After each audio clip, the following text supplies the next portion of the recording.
le 17-19.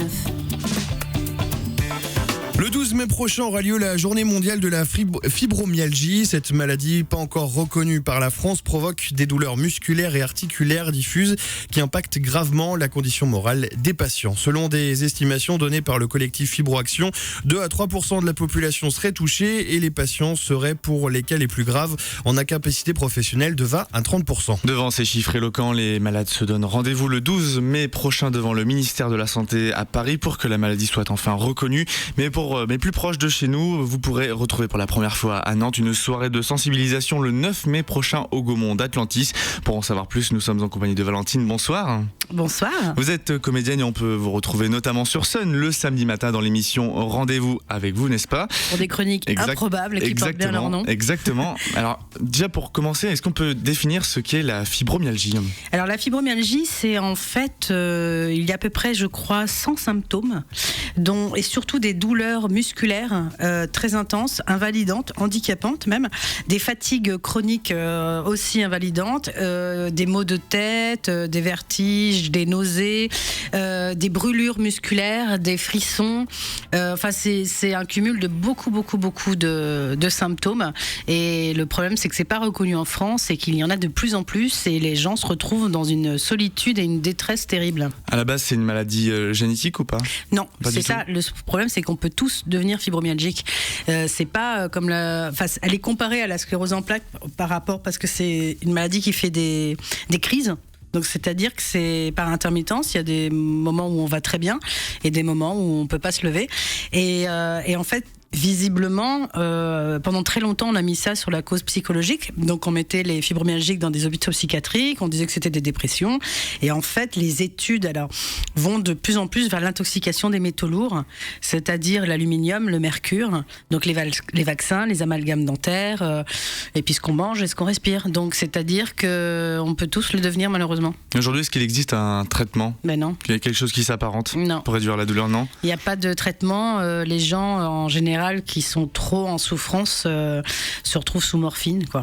Et, dans les centres de douleur et il y en a même qui sont moi je connais une petite fille de 8 ans qui est en fauteuil roulant, quoi. Donc c'est aussi pour ça que je me bats et que j'ai besoin d'en parler et de faire bouger les choses. Et même si cette maladie est reconnue par l'OMS depuis 92, la France elle est encore en retard sur le sujet. Du coup, qu'est-ce que ça implique pour les malades, cette non-reconnaissance de la maladie ? C'est que vous vous retrouvez très malade, vous vous retrouvez très mal et puis on vous reconnaît pas, on vous ricane au nez quand vous allez voir les médecins et que vous dites j'ai mal.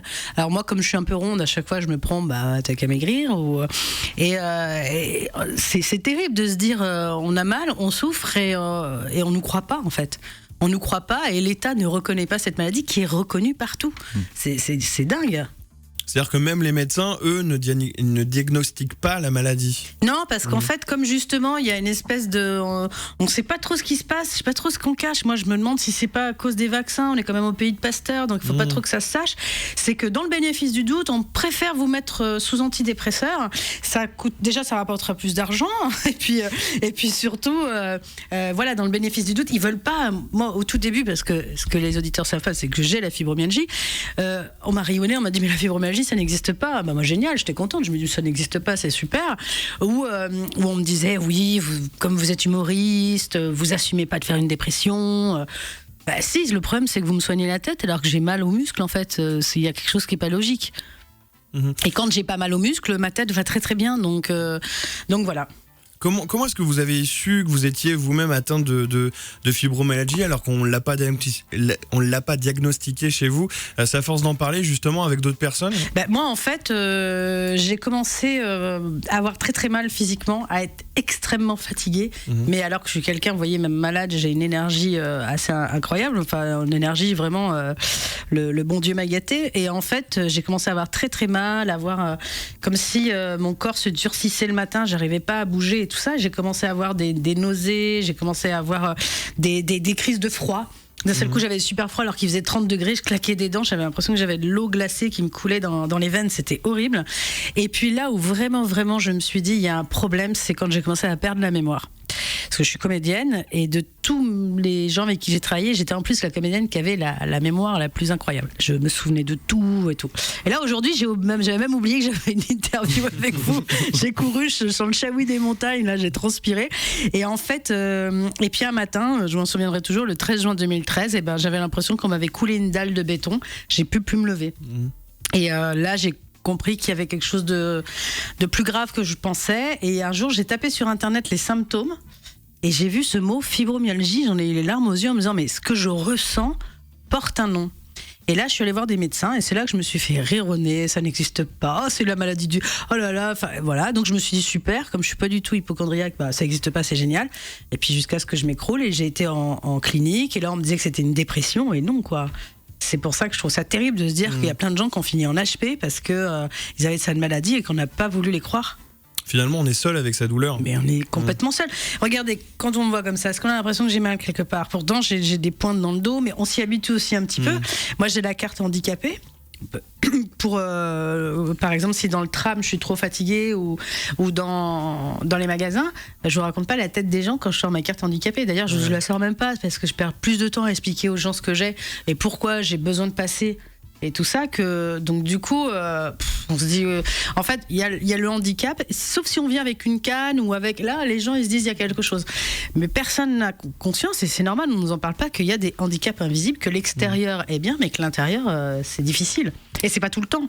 Et qu'est-ce que ça implique aujourd'hui dans votre métier? Vous avez pu quand même remonter un peu sur scène? Non, toujours pas. Toujours pas parce que je vais mieux moi depuis le mois d'octobre. Jusqu'au mois d'octobre, c'était difficile. Là, je vais vraiment mieux. Alors, bon, à chaque fois, je crois que je suis guérie et tout, puis elle revient, et puis là, je pleure. Et donc, j'aimerais stabiliser. Je peux pas. Ça fait que quelques mois. Je peux pas me dire, aïe, c'est bon. Mais je vais. Déjà, je fais de la radio sur Sun Radio tous les samedis matins. Ce qui est déjà une très bonne thérapie. Voilà, une très bonne thérapie. Et puis, je fais toujours ma web série Je veux un mec, qui va reprendre à fond au mois de mai, parce que là, j'ai un peu tout mis mon temps pour la fibromyalgie. Ma web série va reprendre et puis j'espère reprendre doucement des sketchs, des choses comme ça ou des petits rôles dans des pièces, j'espère. Parce que ce que ça implique, c'est qu'on ne sait pas comment on va se réveiller le lendemain.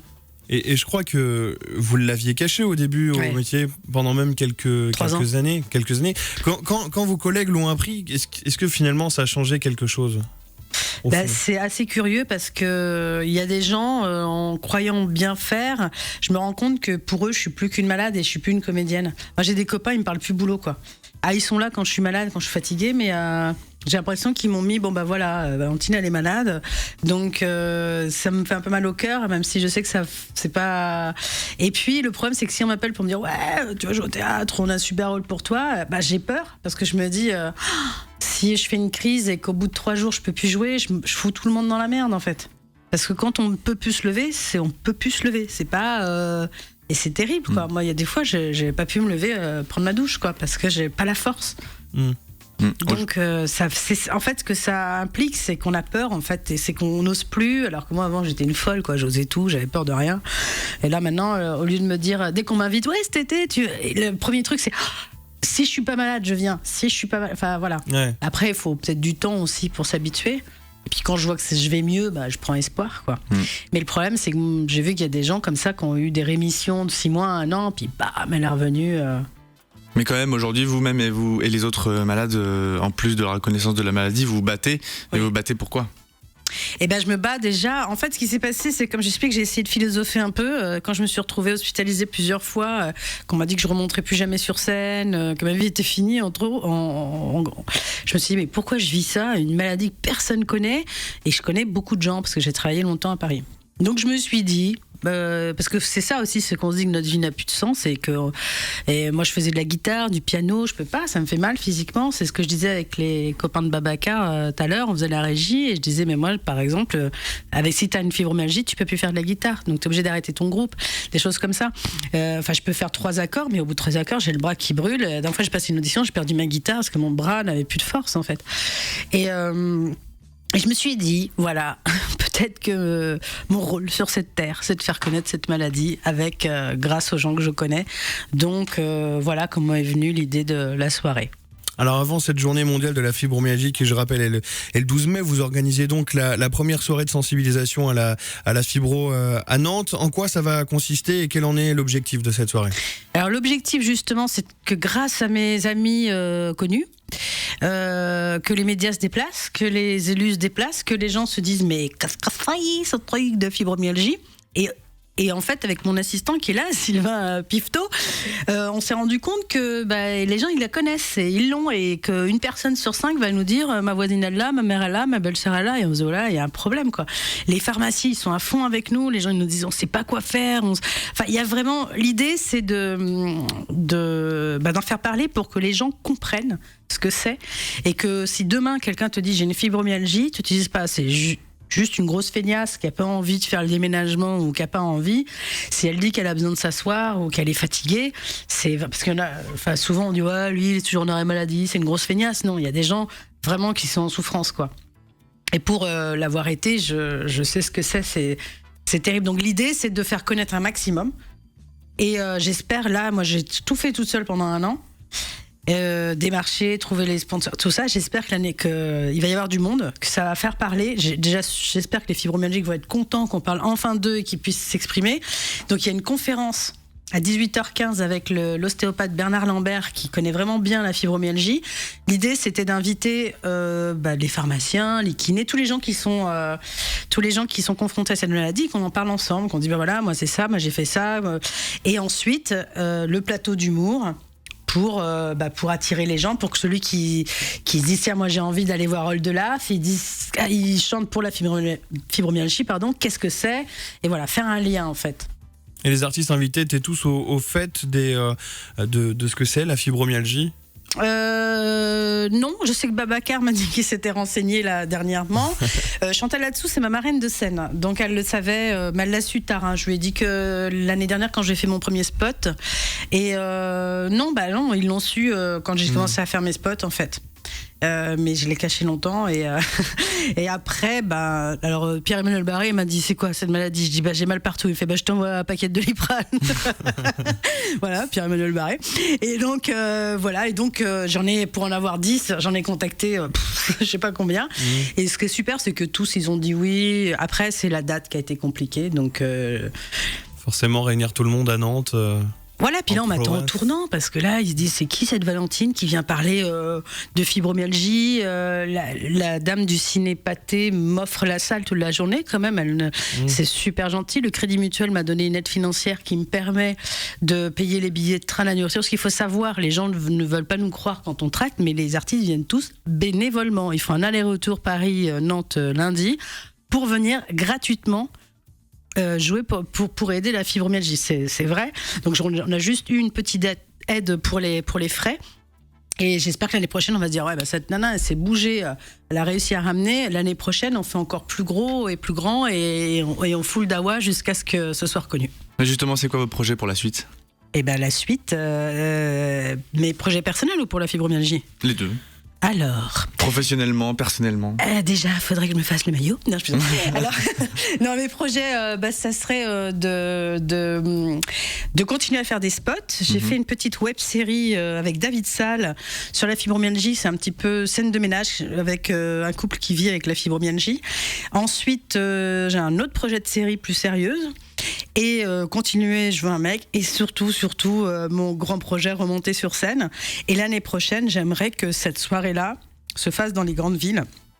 C'est-à-dire qu'il y a une soirée pour la fibromyalgie à Lyon, à Bordeaux, à Marseille, à Paris, et voilà. Donc ça serait super. Et ou alors mieux qu'il n'y ait pas besoin de le faire parce que la maladie était reconnue. Mais bon, tout simplement. Faut pas rêver, je pense.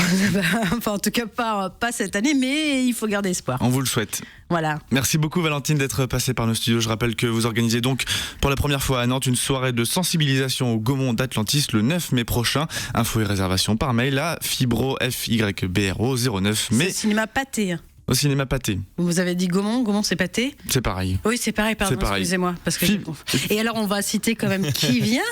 On peut, bien sûr. Oui, alors Chantal Latsou, c'est sous réserve que sa fille est accouchée à temps, parce qu'elle accouche aux dates de la fibromyalgie, c'est malin. Pierre-Emmanuel Barré sera là, Oldelaf sera là, Majid Beyla du duo Les Lascarguet.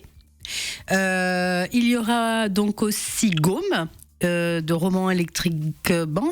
Et il y aura Babacar, le groupe nantais. Et il y aura Garnier et Santou, le duo de chez Ruquier. 79 passages qui sont à mourir de rire, ils seront là.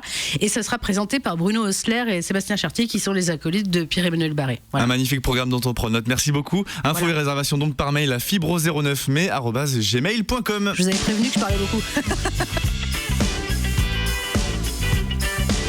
17h45, je vous rappelle qu'on attend toujours vos coups de fil au standard sur le répondeur des auditeurs au 02 43 32 12 02 43 32 12 pour tenter de gagner 2 passes journée au parc Défi Nature du château de la Rousselière pour aller faire de l'acrobranche, du paintball et plein d'autres activités, notamment un parcours d'orientation.